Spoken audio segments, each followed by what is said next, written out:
Good morning everyone, welcome to फुलीफा academy. It's time to go ahead. I am Ankit. आज की class में हम लोग करेंगे क्लास 10 साइंस का चैप्टर 8 हेरिडिटी। चैप्टर शुरू करने से पहले चैप्टर 7 के कुछ चीज़ें हैं जिसे हमें रिकॉल करना ज़रूरी है, क्योंकि ये चैप्टर से रिलेटेड है। इसमें क्या था कि भाई we know that reproductive process give rise to new individual that are similar but subtly different. जो रिप्रोडक्टिव प्रोसेस से जो भी न्यू इंडिविजुअल बनते हैं वो दिखने में सिमिलर होते हैं बट जेनेटिकली डिफरेंट होते हैं। Variation are maximised by the process of sexual reproduction and some amount of variation is produce even during asexual reproduction. Example, if we observe a field of sugarcane, we find very little variation among the individual plant, but in human beings which reproduce sexually, quite distinct variation are visible among different individual। जैसा कि आप लोग देखते ही हैं, कोई बच्चा लंबा है, कोई छोटा है, किसी का रंग काला है, किसी का रंग गोरा है, किसी के कान कैसे हैं, किसी के कान चिपके हुए, किसी के कान कैसे हैं। बहुत सारी चीज़ें हैं जो वेरिएशन हम देखते रहते हैं। इस चैप्टर में हम क्या करेंगे, we will study the mechanism by which the variation are created and inherited, कि कैसे वेरिएशन बनेगी और नेक्स्ट जनरेशन में ट्रांसफ़र कैसे होगी। So let's get started. सबसे पहले हम हेरिडिटी ही जान लेते हैं कि क्या होता है। तो it refer to the passing of characteristic from one generation to the next generation. जैसे आपके फादर और मदर से उनकी करेक्टरिस्टिक आप में कैसे आ रही है, वो है हेरिडिटी। नेक्स्ट है एवोल्यूशन। ये भी देख लेते हैं क्या होता है। तो it is a gradual process by which a simple life led to the development of complex organism over a period of time, कि कैसे एक सिंपल लाइफ फॉर्म आज कॉम्प्लेक्स बन गया है। जैसे कि हम लोग हैं, पहले के लोगों और हम के लोग, हम आज जो हम हैं उसमें कितना ज़्यादा डिफरेंस है। आज की डेट में हम एक्सट्रीम क्लाइमेटिक कंडीशंस को भी झेल पा रहे हैं, बट जो पिछले लोग थे आज से 1000-10,000 साल पहले, वो लोग इस क्लाइमेटिक कंडीशन को झेल नहीं पाएंगे। और हम क्यों झेल पा रहे हैं? क्योंकि हम इवॉल्व हुए हैं, हम अडप्ट हुए हैं इस चीज़ से। तो चैप्टर शुरू करते हैं आगे। पहला है topic, accumulation of variation during reproduction. Reproduction के दौरान वेरिएशन कैसे एक्युमुलेट होती है।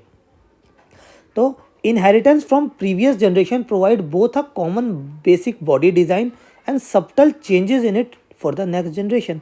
तो इनहेरिटेंस पिछली जनरेशन से जो होता है, तो वो दोनों चीज़ें, एक तो कॉमन बेसिक डिज़ाइन जो बॉडी का है, और दूसरा जो सब्टल चेंजेस है।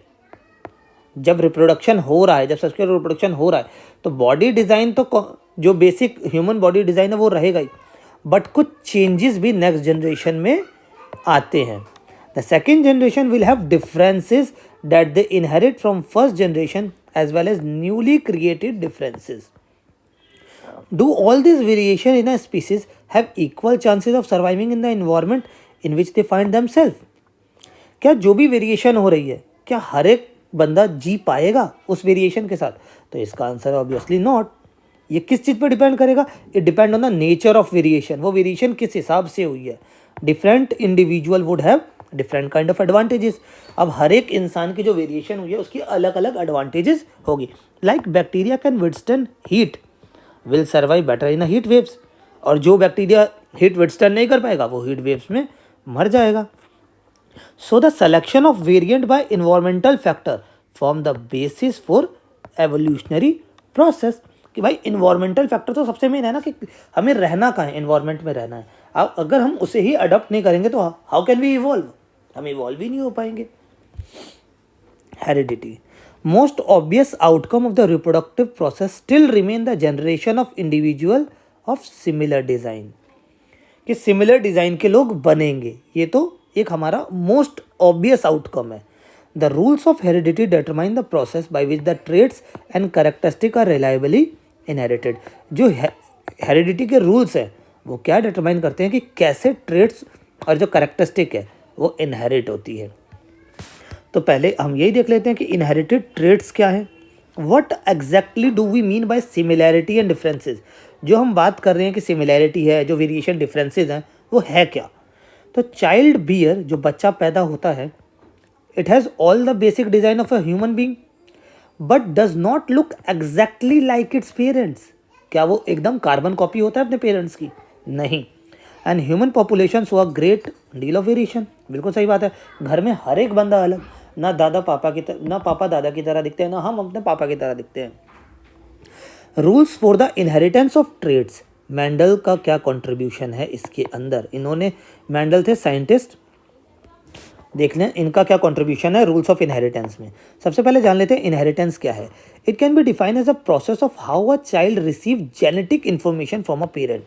ये वो प्रोसेस है जिसमें जो चाइल्ड है वो कैसे जेनेटिक इन्फॉर्मेशन अपने पेरेंट्स से ले पा रहा है। The whole process of heredity is dependent upon inheritance and it is the reason that the offspring are similar to their parents. जो पूरा हेरिडिटी का प्रोसेस है इनहेरिटेंस पे ही डिपेंड करता है। This simply means that due to inheritance the member of the same family possesses similar characteristic. Due to inheritance की वजह से ही हमारे, जैसे मेरे भाई के बीच में कुछ सिमिलैरिटीज़ होगी, आपके भाई के बीच में कुछ सिमिलैरिटीज़ होगी, आदतें, हमारे चेहरे भी थोड़े थोड़े मिलते होंगे, ये सब इनहेरिटेंस की वजह से होता है। The rules for inheritance of such trait in human being are related to the fact that both the father and mother contribute practically equal amount of genetic material to the child. Clear? तो each trait influence by both paternal और maternal DNA, there will be 2 version in each child. तो जब maternal और जो paternal, जो mother और father दोनों का ही हमारे अंदर डीएनए आता है, तो अब क्वेश्चन क्या बनता है, what will then the trait seen in the child be. तो जब दोनों का है तो कौन से ट्रेट्स आएंगे बच्चे में, तो इसका जवाब यहाँ है। तो इसका जवाब हम मेंडल के एक्सपेरिमेंट से पता लगाएंगे। तो Mendel workout on the main rules of such inheritance. जो इनहेरिटेंस हम यहाँ पे देख रहे हैं ना, इस पे मेंडल ने काम किया है। तो सबसे पहले मेंडल जी कौन थे भाई, तो George Johann Mendel, father of genetics इनको कहा जाता है। एक ऑस्ट्रियन मॉन्क थे, वो work on a garden pea plant between इतने से इतना to understand the concept of heredity. Heredity के कॉन्सेप्ट को जानने के लिए इन्होंने इस पर वर्क करना स्टार्ट किया। इन्होंने ही मॉडर्न जेनेटिक्स की फाउंडेशन करी है। He made 3 basic law of inheritance, law of dominance, law of segregation and law of independent assortment. ठीक है, तो इन्होंने पी प्लांट ही क्यों चुना भाई, सबसे बड़ी बात, बिकॉज ईजिली ग्रोन और मेंटेन्ड है। Natural self pollination, is self pollinating है naturally but can also be cross pollinated. Annual plant होता है, therefore many generation can be studied within a short period of time. जल्दी जल्दी उगा के जल्दी जल्दी अलग अलग जनरेशन्स को हम पढ़ सकते हैं। सेवरल कॉन्ट्रास्टिंग करेक्टर, सबसे बड़ी बात कि ये इसके डिफरेंट करेक्टरिस्टिक हमें मिल जाते हैं। तो इन्होंने 2 तरह के एक्सपेरिमेंट किए हैं, मोनोहाइब्रिड क्रॉस और डाई हाइब्रिड क्रॉस। इसके बारे में हम आगे जानेंगे। जब वो एक्सपेरिमेंट कर रहे थे, उन्होंने ऐसी कुछ चीज़ें जानी that certain factor were always being transferred down to the offspring in a stable वे।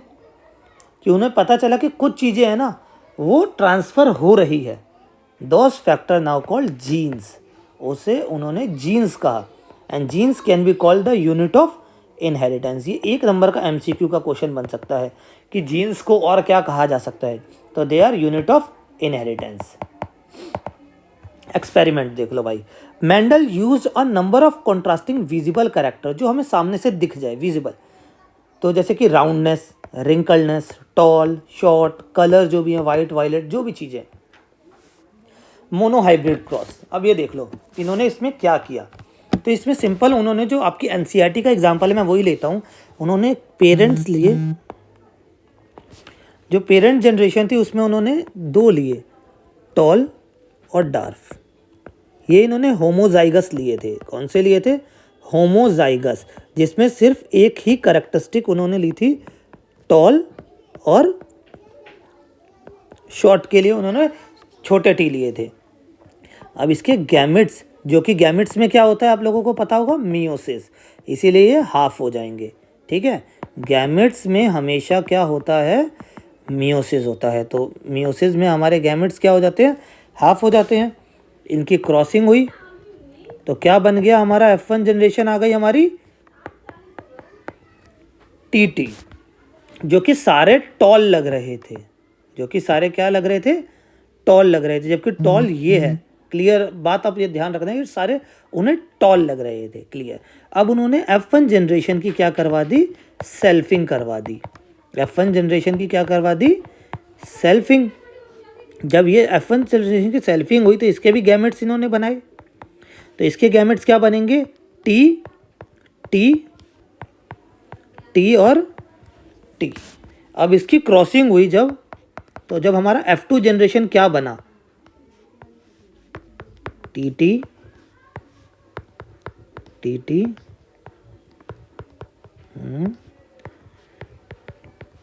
तो यहां पे हमें क्या मिला, टी टी। तो यहाँ पे हमें दिखने में क्या मिल रहा है कि फिनोटाइपिकली देखें तो हमें फिनोटाइप और एक होता है जीनोटाइप। ठीक है, फिनोटाइप जो हमें बाहर से दिख रहा है, तो हमें बाहर से दिख रहा है कि हमारे पास 3 टॉल है और एक शॉर्ट है। जीनोटाइपिकली हमें क्या दिख रहा है कि एक प्योर टॉल है, 2 मिली हुई प्रजाति के हैं और एक शॉर्ट है।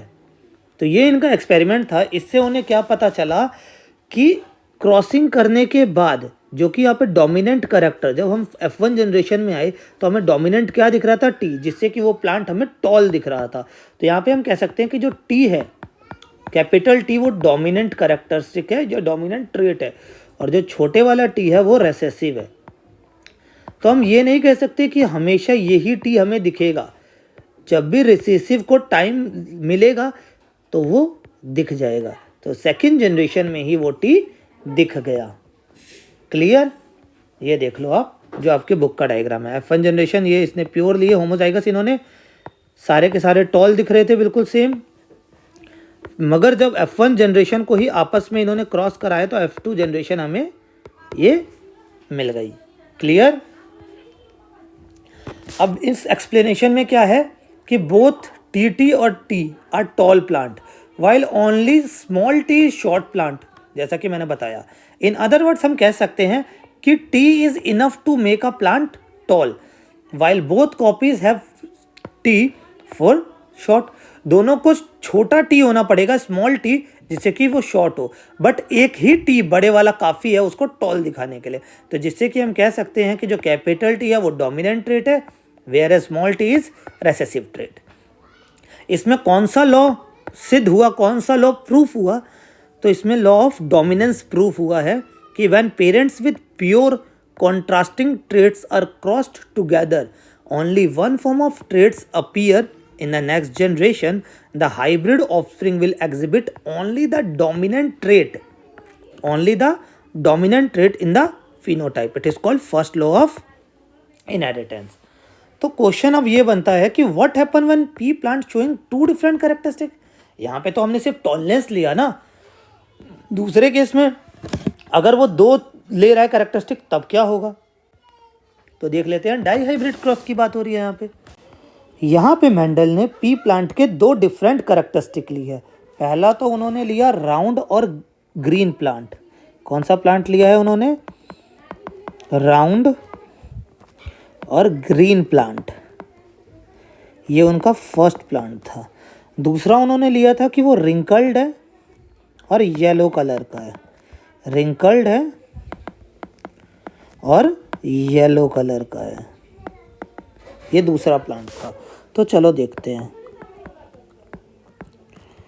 ठीक है, ये देखो, ये हुआ हमारा ये क्रॉसिंग स्टार्ट, ये बनी इसकी गैमेट जो कि ये है, ये इसका गैमेट है जो कि ये है। क्लियर। अब गैमेट्स का जब क्रॉस हुआ तब क्या बना, आर बिग वाई। ये तो हमें यहाँ पे क्या दिख रहा है, डोमिनेंट कैरेक्टर हमें दिख रहा है कैपिटल आर और कैपिटल वाई है। तो हमारा जो F1 जनरेशन है वो राउंड और येलो बना। क्लियर। अब यहाँ पे फिर क्या हुआ, F1 जनरेशन की क्या हुई, क्रॉसिंग आपस में हुई, F1 जनरेशन की क्रॉसिंग। तो आर वाई वाई का क्रॉस हुआ आर वाई वाई से।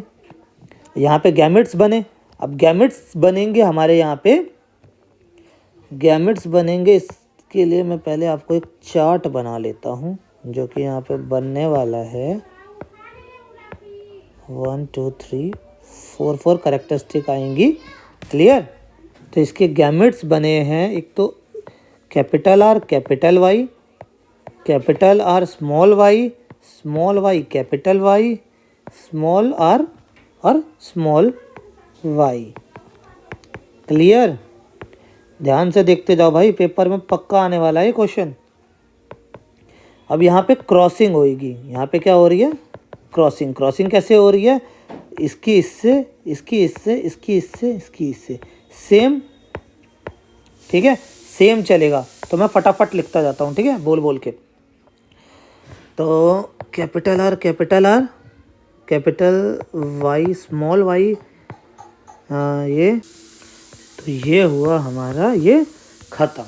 अब इसमें देखो, ये है एक बिल्कुल डिफरेंट फिनोटाइप, ये तीन एक जैसे फिनोटाइपिकली, और यहाँ से सीधी लाइन ये एक जैसे, और ये और ये बिल्कुल अलग। ध्यान से, तो इसका फिनोटाइपिक रेशियो क्या बनेगा?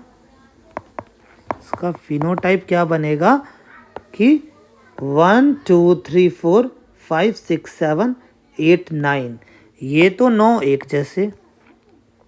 फिर उसके बाद एक ये सिंगल है, ये देखो, ये 3 है, ये और जो ये वाला 3 है, ये है ये, और लास्ट 1 है हमारा ये। क्लियर? ये इसका फिनोटाइपिक रेशियो हो गया। इसका जीनोटाइपिक रेशियो बहुत ही कम पूछा जाता है क्योंकि ये बहुत ज़्यादा कॉम्प्लेक्स था, तो मेजॉरिटी पेपर में इसका फिनोटाइपिक रेशियो ही पूछा जाएगा। ये मैं आपके लिए जो बुक का एग्जांपल था, ये पूरा आपके लिए यहाँ पे है। मैंने यहाँ पे जीनोटाइपिक रेशियो इसका लिख दिया है। अगर जो बच्चे याद करना चाहें ये कर सकते हैं, लिख सकते हो, आपके एक्स्ट्रा मार्क्स बन जाएंगे। ठीक है, बिल्कुल सेम वैसा ही है। लॉ ऑफ डोमिनेंस तो हम पहले ही पढ़ चुके हैं। यहाँ पे जो चीज़ है, लॉ ऑफ इंडिपेंडेंट असॉर्टमेंट, कि इंडिपेंडेंट भी चीज़ें यहाँ पे हमें मिल रही है। In this explanation the tall short trait and the round wrinkle जो भी यार इंडिपेंडेंटली इनहेरिटेड हो रही है। तो यहाँ पे लॉ ऑफ इंडिपेंडेंट असॉर्टमेंट दिख रहा है हमें। क्या बोलता है ये लॉ? तो the law of independent assortment state that the alleles of different gene are inherited independently with in the organism that reproduce sexually. Clear? और ये जो लॉ ऑफ सेग्रेगेशन है, जो हम यहाँ पे गैमेट्स का सेग्रीगेशन कर रहे हैं, ये उसके लिए है कि during the formation of gamete each gene separate from each other so that each gamete carries only one allele for each gene. Clear? ये नहीं जैसे कि पेरेंट्स के हैं, मान लो 2 हैं और बच्चे में तो 4 हो जाएंगे ना, मगर 4 थोड़ी चाहिए, ये हाफ हो जाता है, ये भी हाफ हो जाता है, एंड देन ये दोनों मिलके 2 बनाएंगे। क्लियर हो रही है चीज़? हाफ क्यों हो रहे हैं ये? मियोसिस, जर्म सेल में मियोसिस होती है, तो ये आपके गैमेट्स को क्या कर देते हैं? हाफ, दोनों पेरेंट्स के। तो हाफ और हाफ हाफ हो गए, और ये दोनों मिलके एक फुल इंडिविजुअल को बना देंगे। क्लियर? आगे चलते हैं। तो how do this trait get expressed? जो भी ट्रेड्स की बात हुई बन रहे हैं, हमें दिख गया, हमें पता चल गया कि ये ट्रांसफ़र हो रहे हैं, बट ये एक्सप्रेस कैसे होंगे? तो how does the mechanism of heredity work? काम कैसे करता है ना? ये तो हमने एक थियोरेटिकल चीज़ सीख ली भाई, हाँ ये तो थ्योरी से हमें पता चल गया, बट बायोलॉजिकली कैसे हो रहा है रियल में? तो डीएनए आप सबने पढ़ाई है क्या होता है। तो DNA is the information source for making protein in the cell. DNA से क्या बनता है हमारी बॉडी में? सेल बन गया भाई। A section of DNA that provide information for one protein is called gene for that protein. जो डीएनए का वो सेक्शन जो इन्फॉर्मेशन प्रोवाइड कर रहा है फॉर वन प्रोटीन, उसे जीन कहेंगे। तो how do protein control the characteristic that we are discussing here? तो भाई ये जो है वो जीन कैसे वो कर रहा है, प्रोटीन कैसे कंट्रोल कर रहा है उसे? तो we know that plant have hormones that can trigger growth. जैसे हमारे में भी कुछ ग्रोथ वाले हार्मोन्स होते हैं, तो इनमें भी है। तो if the amount of plant hormone made will depend on the efficiency of process for making it. बिल्कुल सही बात है कि जो प्लांट का हार्मोन है वो किस पे डिपेंड करता है? वो जिस प्रोसेस से बन रहा है। अब कंसिडर कर लो कि वो जो एंजाइम है जो इस प्रोसेस को बनाने के लिए इम्पोर्टेंट है, वो if this enzyme work efficiently, वो अच्छे से काम कर रहा है, तो बहुत ज़्यादा हार्मोन्स निकलेंगे, है ना। But if the gene for that enzyme has an alteration, कुछ दिक्कत आ जाए उस जीन में जो एंजाइम को काम करने में मदद करता है, तो the amount of hormone will be less and the plant will be short. Thus gene control the characteristic of trait. तो मेन कौन है? जीन है ना, वो जीन जो एंजाइम को मदद कर रहा है काम करने के लिए। तो जो जीन है वो कंट्रोल करता है उस ट्रेट को। क्लियर हो रही है चीजें? If the interpretation of Mendelian experiment is correct, अगर जो मेंडल जी ने बताया वो सब कुछ सही है, then both the parent must be contributing equally to the DNA of the progeny during sexual reproduction. तो इसका मतलब सही है कि दोनों के दोनों पेरेंट्स इक्वली कंट्रीब्यूट करेंगे अपने अपने डीएनए को अपने प्रोजेनी में, अपने बच्चे में। This means that each peach plant must have 2 sets of all gene, one inherited from each parent. Clear हो रही है ना चीज़ें? जैसे कि मैंने बता ही दिया था, for this mechanism to work each germ cell must have only 1 gene set. Only 1 gene set है भाई। तो how do germ cells make a single set of gene from the normal 2 copies that all other cell in the body have? तो कैसे एक single set of genes होगा? अगर if progeny plant inherited a single whole gene set from each parent, then the experiment explained above cannot be work. This is because the 2 characteristic R or Y would then be linked to each other and cannot be independently inherited. कि भाई जो round था और जो हमारा green colour था वो अलग अलग तो कभी शो ही नहीं हो पाएगा अगर वो लिंक्ड ही आ जाए। क्लियर हो रही है चीज़? कि वो लिंक नहीं होगा। तो वो कैसे नहीं होगा ये देख लो। This is explain by the fact that each gene set is present not as a single long thread of DNA. वो एक सिंगल लॉन्ग थ्रेड नहीं है, सिंगल नहीं है, वो एक नहीं है, वो दोनों अलग अलग भी दिख सकते हैं। जैसा कि हमने मेंडल के लॉ ऑफ इंडिपेंडेंट असॉर्टमेंट में देखा था, जहाँ पे roundness, green colour, yellow colour और रिंकलनेस चारों की चारों अलग अलग भी इनहेरिट हुई थी, but as a separate independent pieces each called a chromosome. Thus each cell will have 2 copies of each chromosome, one each from male and female parent. So every germ cell will take 1 chromosome from each pair, and these may be either from maternal or paternal origin. And when 2 germ cells combine, they will restore the normal number of chromosome in the progeny. मतलब ये एक single ही नहीं रहेगा, ये अलग रहेगा और ये अलग अलग ही जाके जाएगा उसके ऑफस्प्रिंग में, ensuring the stability of the DNA of this species. Such a mechanism of inheritance explains the result of Mendel experiment and is used by all sexually reproducing organism. Asexual reproducing organism also follow similar rule of inheritance. आगे बढ़ते हैं। Sex determination, कि भाई लड़का होगा कि लड़की होगी, होता है ना, इस पे तो आजकल वो है सजा है, जो भी अल्ट्रासाउंड से लोग चेक करा लेते हैं। तो 2 sexes participating in sexual reproduction must be somewhat different from each other for a number of reason. तो जो 2 मदर हैं, जो फादर और जो मदर है, दोनों बिल्कुल अलग अलग हैं, है ना, सोचना, दिखने में बिल्कुल अलग अलग। How is the sex of a newborn individual determined? तो जो बच्चा हो रहा है वो कैसे डिटरमाइन होता है कि वो बॉय होगा या गर्ल होगा? तो different species use a very different strategies for this. अलग अलग स्पीसीज, हमारा अलग है, कोई और जानवर है उसका अलग है, कि कैसे तरीके अलग अलग हैं। लाइक फ्यू रेप्टाइल्स, इनके अंदर क्या है, temperature at which the fertilize egg are kept determine whether the animal developing in the egg would be male or a female. Reptiles होते हैं कुछ, उनमें क्या होता है, जैसे कि टर्टल्स हैं, देखो, if the egg are incubated below 28 degree Celsius, 28 degree से कम पे है एग, तो वहाँ पे मेल पैदा होगा। क्लियर? और अगर 31 डिग्री से ऊपर है तो हर एक बच्चा फीमेल होगा। एट टेम्परेचर इन बिटवीन, और इन दोनों के बीच में है, तो the broods will give rise to individual of both the sexes. दोनों सेक्सेस के हो सकते हैं वो। In other animal like snail, individual can change sex indicating that sex is not genetically determined. बहुत ही अच्छा, बट ये बुक का एग्जाम्पल नहीं है, जस्ट मैंने समझाने के लिए डाल दिया था। However in human beings the sex of a individual is largely genetically determined. In other words, genes inherited from our parents decide whether we will be boy or a girl. But so far we have assumed that similar gene sets are inherited from both the parents. If that is the case, how can genetic inheritance determine sex? अभी तक हम जो पढ़ रहे थे कि भाई similar gene set inherited हो रहे हैं, तो भाई बच्चा कैसे डिसाइड होगा कौन होगा? तो the explanation lie in the fact that all human chromosome are not paired. हमारे पास 23 पेयर्स होते हैं, तो 22 तो सोमेटिक सेल्स होते हैं जिससे कि हमारी बॉडी वगैरह बनती है, और एक पेयर होता है जो 23rd होता है, ये होता है हमारा जर्म सेल का पेयर. क्लियर? तो most human chromosome have a maternal and a paternal copy and we have 22 such pairs, perfect pairs है जो. But one pair are called the sex chromosome is odd and is not always been a perfect pair. Women have a perfect pair of sex chromosome both X. जो इसका 23rd होता है, जो female का होता है 23rd, उनके दोनों एक्स होते हैं जो 23rd पेयर है.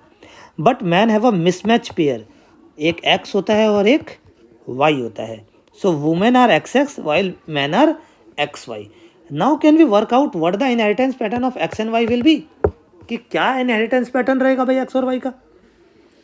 तो ये है X Y X X, gametes बने, सेपरेट हो गया, जैसा कि मेंडल जी ने भी किया था सेम. जब एक्स और एक्स मिला तो एक्स एक्स से बन गई हमारी फीमेल, और जब एक्स और वाई मिला तो हमारा बन गया मेल. क्लियर हो रहा है? फादर के एक्स वाई थे, मदर का सिर्फ एक्स था. As figure shows half the children will be boys and half will be the girls. तो all the children will inherit an X chromosome from the mother regardless of whether they are boy or girl. चाहे वो लड़का हो चाहे लड़की हो, उसको सिर्फ एक्स मिलेगा अपनी मदर से. Thus the sex of a child will be determined by what they inherit from their father. तो वो जो लड़का होगा या वो लड़की होगा, वो किस पे डिपेंड करेगा? उसके फादर पे. अगर उसे फादर से एक्स मिला तो वो लड़की बन जाएगी, फादर से वाई मिला तो वो लड़का बन जाएगा. तो a child who inherit an X chromosome from father will be a girl, Y then it be a boy. तो किस पे डिपेंड होता है? फादर पे. ठीक है? कहीं पे भी देखो, क्या देखो पता है ना, कि कोई वुमेन को ब्लेम कर रहा है कि तेरी वजह से लड़की हो गई, तेरी वजह से लड़का हो गया, बता देना भाई साइंस पढ़ी है. ठीक है भाई, वीडियो पसंद आई तो लाइक कर देना, चैनल टेलीग्राम ज्वाइन कर लो. अब नई एमसीक्यू की कोई क्विज चल रही है, रेगुलर डलेगी, रोज़ 5-5 हर एक चैप्टर के. कमेंट करो भाई जो चैप्टर चाहिए, कमेंट, क्योंकि बूस्ट मिलता है. सपोर्ट दिखाओ कमेंट में. Thanks for watching, bye.